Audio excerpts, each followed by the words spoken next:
हज़रत सल्लम हुजरा मुबारक से निकले, आपने देखा दो गिरोह बैठे हैं मस्जिद में। एक गिरोह कुरान मजीद की तिलावत कर रहा है और एक दूसरा गिरोह वो तालीम दे रहा है, अहकाम के बाबत गुफ्तगू और कलाम कर रहा है।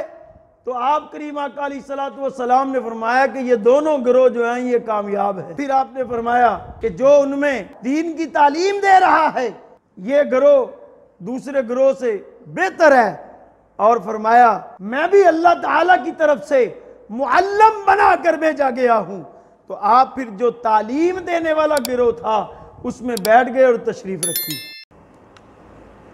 अल्लाह ताला इरशाद फरमाता है कि वला तक़ूलू लिमन युक़तलु फ़ी सबीलिल्लाहि अमवात, और जो खुदा की राह में मारे जाएं उन्हें मुर्दा न कहो,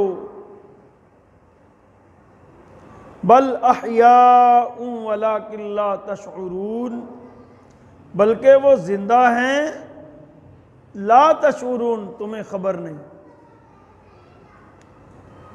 ये आयत मुबारका का जो नुज़ूल है ये शुहदाए बदर के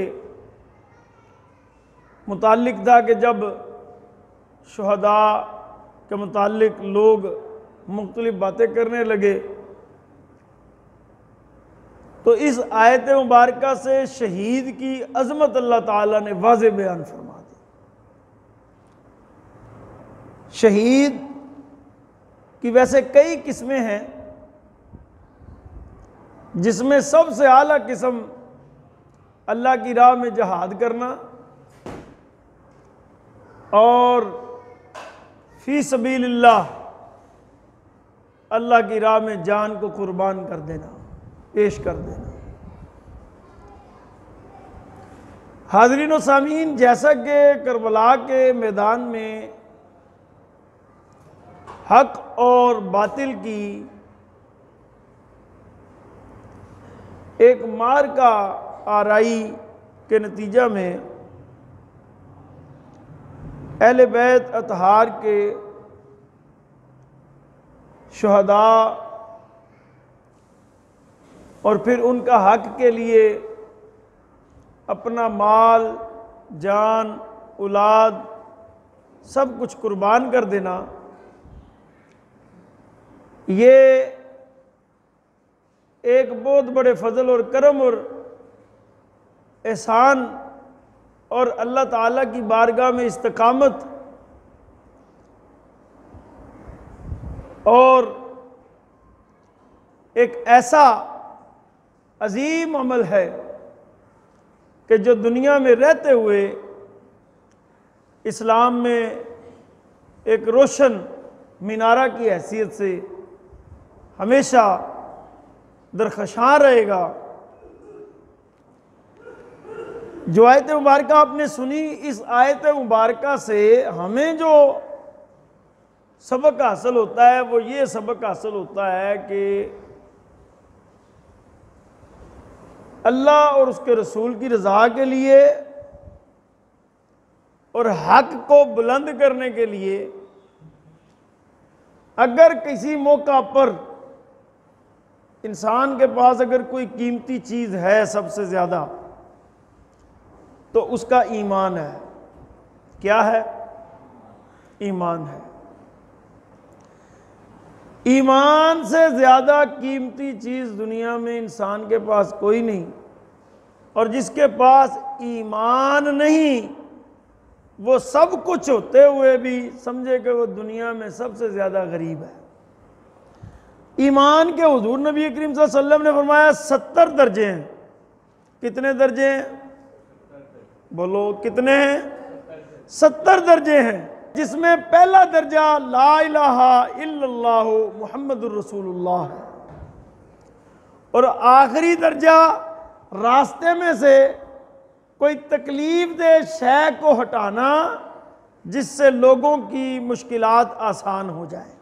कि जब कोई अल्लाह की राह में शहीद होता है तो वो ईमान के बड़े दर्जे पर फायज होता है तो वो शहीद होता है। अब जो हजरत इमाम हुसैन और आपके खानवादा का जो मसला था वो ये था कि आप यजीद की बैत कर लें तो दुनिया की राहतें आपके कदमों पर निछावर थीं, आसाइशें, सहूलतें, हर शय जो थी वो आपके कदमों पर थी। अब आसान यह था कि आप बैत कर लेते,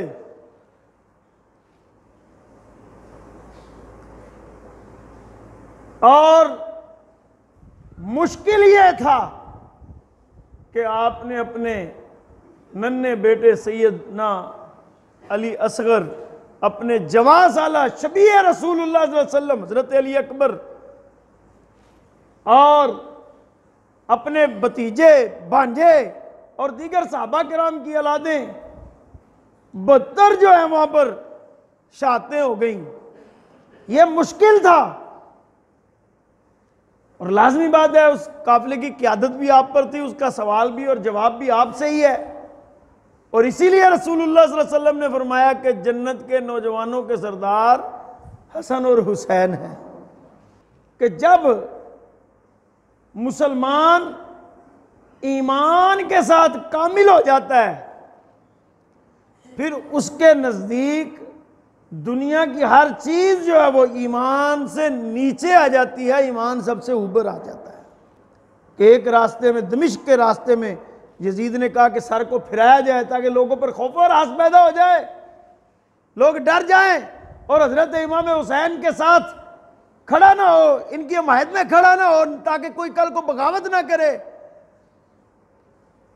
तो जुमे का दिन था, नेज़े पे सर था और एक शख्स कुरान पाक की तिलावत कर रहा था, वो कहफ वालों का जिक्र कर रहा था कि उनकी मुसीबत बड़ी थी, असहाबे कहफ वालों की। तो आपने फरमाया कि मैं नवासे रसूल हुसैन बिन अली की मुसीबत भी कहफ वालों से बड़ी है। अब ये तो साबित हो गया कि वला तक़ूलू लिमन युक़्तलु फ़ी सबीलिल्लाहि अमवात, कि जो अल्लाह की राह में शहीद हो जाएं उनको मुर्दा ना कहो। हक और सच की जब पहचान ही ना हो तो आप हक पे कैसे खड़े होगे? आपको हक और बातिल की पहचान होनी चाहिए ना, फिर ही आप हक के लिए खड़े होंगे ना। तो हक और बातिल की पहचान कैसे है? हुसूल इल्म के साथ है। और रसूलुल्लाह सल्लल्लाहु अलैहि वसल्लम ने फरमाया कि इल्म हासिल करो। जब आप इल्म ही हासिल नहीं करोगे, दीन ही नहीं पढ़ोगे, तो आपको हक और सच की पहचान नहीं आएगी। इसलिए आपसे गुजारिश है कि इल्म दीन को हासिल करो, सीखो। कि रसूलुल्लाह सल्लल्लाहु अलैहि वसल्लम हुजरा मुबारक से निकले, आपने देखा 2 गिरोह बैठे हैं मस्जिद में।